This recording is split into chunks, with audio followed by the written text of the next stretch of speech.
नमस्कार। आज हमारे चैनल में उपस्थित हैं प्रोफेसर मुकुंद बख्श। मुकुंद बख्श जी आयुर्वेद के अच्छे जानकार हैं, चिकित्सक हैं पतंजलि में। स्वागत है आपका हमारे चैनल में। जी नमस्कार। मुकुंद जी, आयुर्वेद अपनी जो पद्धति है, भारत की चिकित्सा पद्धति, ये लाखों वर्ष पुरानी है। इसमें हर प्रकार के असाध्य रोगों का इलाज होता है, जो कि कोरोना में इसने प्रूव भी किया। तो आखिर क्यों इसे उपेक्षित रखा गया और कौन सी साजिश है जो हमारे सिद्धांतों को उपेक्षा मिली? देखिए, बात ऐसी है कि आयुर्वेद इतनी पुरानी परंपरा है। ये चिकित्सा पद्धति नहीं, ये एक परंपरा है जो हमारे समाज में हमेशा ही रही। लेकिन कालखंड में कई आक्रमणकारियों ने हमें जो द्वेषपूर्ण भाव से देखा। आपको पता है, नालंदा विश्वविद्यालय को जला दिया गया और उसके पीछे पता नहीं वो कथा है या दंत कथा है कि बख्तियार खिलजी की चिकित्सा की गई। इससे आक्रोशित होकर जो है उसने उसको जला दिया। तो कालखंड में ऐसे बहुत सारे कथाएं हुई जिसके कारण हमारी संस्कृति और हमारी विद्याओं पे कई एक तरह का प्रहार किया गया। इसके अलावा अभी जो कोरोना का जो आपने अभी नाम लिया, ये कोरोना हमारे हिसाब से कोई बड़ी चीज़ नहीं थी, पर इसे एक विकृत रूप, एक भयावह रूप में पेश किया गया। हमारे खुद के चिकित्सा केंद्र पर बिना एक भी कैजुअल्टी के सभी लोग पूरी तरह से स्वस्थ हुए। और अगर आयुर्वेद की निगाह से देखें तो पित्तज ज्वर था, कफज ज्वर था, जिसको वही जो परंपरागत हमारी आयुर्वेद की औषधियाँ हैं उसी को देकर ठीक किया गया। इसके लिए कोई नवीन उपचार नहीं ढूंढे गए। तो वस्तुतः अगर देखा जाए तो आयुर्वेद जो है वो बहुत पुराना और बहुत ही सटीक है। और चूँकि हमारा शरीर परिवर्तित नहीं हुआ, और आयुर्वेद जो है वो शरीर का पोषण करता है, शरीर को पुष्ट करता है, शरीर के ऊपर ही केवल काम करता है। तो हमारे शरीर को निरोग रखना अगर, तो आयुर्वेद को अपनाना होगा। जहाँ तक बात है कि ये पद्धति लुप्त प्राय क्यों हो गई, तो उसका एक तो वो आक्रमणकारियों के द्वारा हमें शोषित किया गया, हमारी विद्याओं को छिन्न भिन्न कर दिया गया और अपनी विद्याओं को उन्होंने थोपने की कोशिश की। एलोपैथ पद्धति आकस्मिक उपचार के लिए बहुत ही अच्छी है, लेकिन अगर उससे अगर हम चाह रहे हैं कि कोई बीमारी पूर्णतः ठीक हो जाए, तो और वो भी असाध्य रोग, तो बहुत मुश्किल देखने को मिलता है। इसमें कारण ये है कि वहाँ पर कई एक ढंग से केवल जो सिम्टमाइज्ड जो ट्रीटमेंट है उस पे ज़्यादा ध्यान दिया जाता है। आपके ऊपर किस तरह का सिम्टम्स आ रहा है उसके ऊपर उनका ज़्यादा ध्यान होता है। जैसे इस कोरोना में ही अगर लिया जाए तो सिम्टम बेस्ड ट्रीटमेंट, बुखार है तो बुखार की दवा दे दिए, कफ है तो कफ के लिए उपचार कर दिए, इस तरह का उपचार हो रहा था। जबकि जो उसके रूट काउज थे उसके ऊपर ध्यान नहीं दिया गया। आयुर्वेद में हम लोग रूट काउज पे काम करते हैं। ये कह सकते हैं कि आयुर्वेद जो है वो परिवारवाद है और एलोपैथ बाजारवाद है। कह सकते हैं ऐसा। देखिए, आयुर्वेद का पीछे रहने का एक और कारण, सबसे बड़ा कारण जो है वो है इस पद्धति में अगर हम काष्ठ औषधियों की बात करें तो बहुत सस्ती है। काष्ठ औषधियाँ बहुत ही सस्ती हैं और हम लोग आराम से उसको यहाँ वहाँ जड़ी बूटियों के रूप में इकट्ठी कर सकते हैं। लेकिन अगर बात देखी जाए, अगर जो रसायन की बात की जाए, जिसमें स्वर्ण आदि महंगी जो खनिज हैं उनको जो प्रयोग किया जाता है, तो वो दवाएं महंगी हो जाती हैं। तो महंगा होना भी आयुर्वेद के लिए एक कह सकते हैं उसको कि एक परीक्षा का बात है, महंगाई। और दूसरा चीज़ जो है वो आयुर्वेद में है कि स्वाद बहुत ही ख़राब होता है, तो बहुत सारे रोगी जो हैं वो स्वाद के कारण भी दवा लेना नहीं चाहते हैं। हालांकि जब चारों ओर से निराश होकर आते हैं तो वही रोगी जो पहले उस स्वाद के कारण वो दवा नहीं खाते हैं, बाद में उन खा के स्वस्थ भी हो जाते हैं। तो कई एक कारण है जिसके कारण जो है वो आयुर्वेद पिछड़ा। हाँ, पतंजलि ने इस चीज़ को बखूबी पकड़ा है और नतीजा ये है कि ज़्यादातर जो कड़वी दवाएं जो होती थी उनको गोली के रूप में, जो काढ़े हैं जो पहले हम लोग परंपरागत रूप से काढ़ा दिया करते थे उसको भी गोली के फॉर्म में।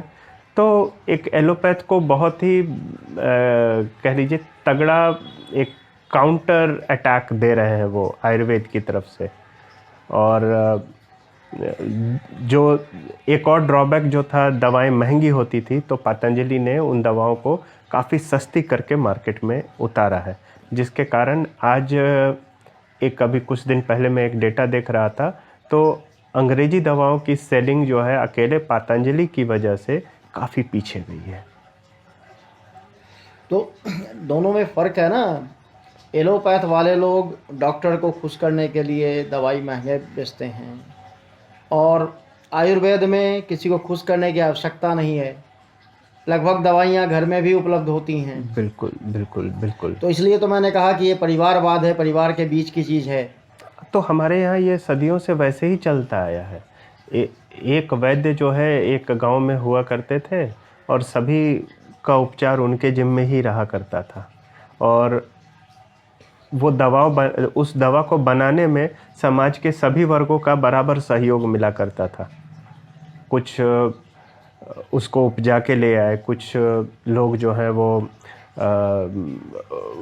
जो खनिज है उनको बाहर से लेकर आ गए, कुछ जंगल में जाके लेके आ गए। सारे समाज के लोग बैठ के उसको कूट पीस के बना के वैद्य जी को दे दिए। अब वैद्य जी का काम था कि जैसे जैसे मरीज आए वैसे वैसे उनको उपचार उपलब्ध करवा देना।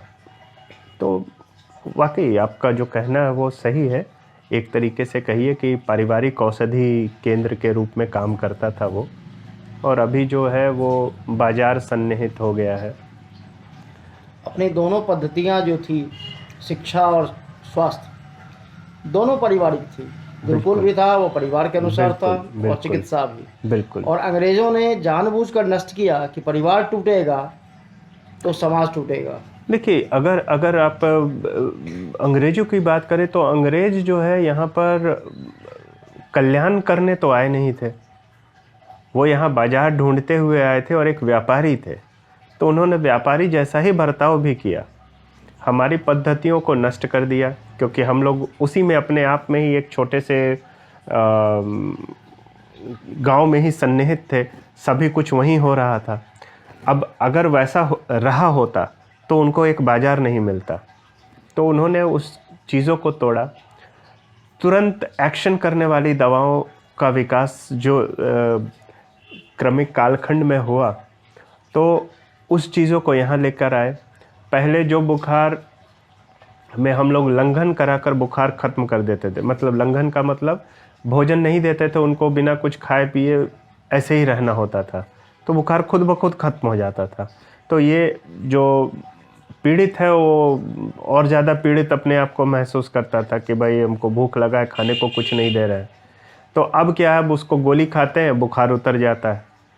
तो इस चीज़ों को बहुत ही आसान कर दिया उन लोगों ने, और समाज में ये बात फैलाई भी कि आपकी जो पद्धति वो ख़राब है, हमारी जो पद्धति है वो बहुत ही अच्छी है, और हम लोग उसके पीछे चले गए। लेकिन साइड इफ़ेक्ट को बताया नहीं। साइड इफ़ेक्ट कभी नहीं बताया कि पैरासीटामोल खाएंगे तो बुखार तो उतरेगी, हाँ, लेकिन आपका लीवर डैमेज कर रहा है। आज भी देखिए तो दवा जो वो बेचते हैं वो साइड इफ़ेक्ट कहाँ बताते हैं। जो डॉक्टर्स होते हैं उनको केवल साइड इफ़ेक्ट का पता होता है। किताबों को पढ़ेंगे तो आपको पता चलेगा कि कोई भी दवा जो है विदाउट एडवर्स इफेक्ट है ही नहीं एलोपैथ में। और आयुर्वेद में तो कोई मतलब ही नहीं है। आयुर्वेद में तो सारे डाइटरी सप्लीमेंट है। अब आप इधर का साग उखाड़े, उधर का छाल उखाड़े, उसको कूट पीस के खा गए, तो जो आप भोजन करते हैं उसी के हिसाब से आपके उपचार हो रहा है। उसी में उपचार है। हमारी भारतीय परंपरा भी है, वहाँ पर आप देखेंगे तो आयुर्वेद का जो शुरुआत है वो आपके रसोई घर से ही हो जाता है। आप प्रतिदिन जो भोजन करते हैं उसमें कई एक दवाइयाँ खाते हैं। आप धनिया खाते हैं, आधा मतलब पेट की आधी सारी बीमारियाँ तो धनिया अकेले ही खत्म कर देता है। आप गोल मिर्च खाते हैं, आप दालचीनी खाते हैं, आप हल्दी खाते हैं, आप माड़ पीते हैं, तो बहुत सारी चीज़ें तो ऐसे ही ख़त्म हो जाती है आपके यहाँ। लेकिन अब है कि अगर आप नूडल्स खाएंगे तो वो तो होगा नहीं। अब नूडल्स खाएंगे तब तो फिर आपको उसके लिए अलग से उपचार लेना पड़ेगा।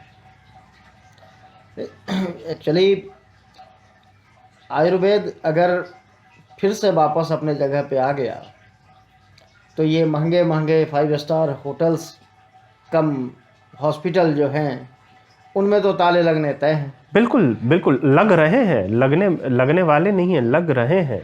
तो आज के समय में आपको बताऊं तो लोग जो पहले आयुर्वेद में सबसे अंत में आते थे, जब सब जगह से हार जाते थे तो आयुर्वेद में पहुंचते थे, आज उनकी पहली पसंद बनने लगी है। अभी जो डेंगू फैला है इसमें ही मैं बता रहा हूँ कि कितने मरीज हमारे पास कम से कम, मतलब और भी आयुर्वेद के प्रैक्टिशनर्स के पास भी मरीज बहुत गए हैं। मैं अपने पास केवल बता रहा हूँ तो 200-250 से ज़्यादा मरीज हमारे पास आकर ठीक हुए हैं, जिनमें स्थिति इतनी बुरी थी कि हॉस्पिटलाइजेशन श्योर था। कुछ को तो डॉक्टर ने रेकमेंड भी किया था हॉस्पिटलाइज होने के लिए, उसके बाद वो आयुर्वेद की तरफ भागे आए और सभी लोग स्वस्थ हुए।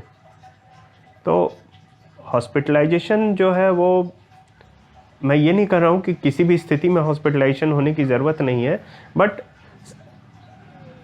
जहाँ पर ज़रूरत नहीं है वहाँ हॉस्पिटलाइज होने की आवश्यकता भी नहीं है। तो जबकि अभी जो देखने को मिल रहा है उसमें ज़्यादातर डेंगू के केसेस में डॉक्टर तुरंत इमीडिएट हॉस्पिटलाइज भी कर रहे हैं। खासकर प्राइवेट जो नर्सिंग होम और हॉस्पिटल हैं वहाँ तो ये 100% लगभग है। प्राइवेट हॉस्पिटल जो है वो लूट का अड्डा है, जिसमें मैंने कई बार फीचर चलाई है, हमारे चैनल पे कई बार इस पे मुहिम भी छेड़ा गया है। केवल प्राइवेट हॉस्पिटल ही नहीं, अगर आप ध्यान दें तो पूरा एलोपैथ जो है वो लूट का ही दूसरा नाम कह सकते हैं आप अभी देखिए, अगर वास्तविक कीमत की बात की जाए तो प्रधानमंत्री के द्वारा जन औषधि केंद्र जो खोले गए हैं उसमें दवाइयाँ 90% तक कम दामों में मिल रही हैं। इसका मतलब क्या है, वो बाकी का मतलब 10% में दवा और 90% वो कहाँ गया, इसके पीछे किसी का ध्यान नहीं है। वो 90% जो है वो सभी लोग बंदर बाट कर रहे हैं।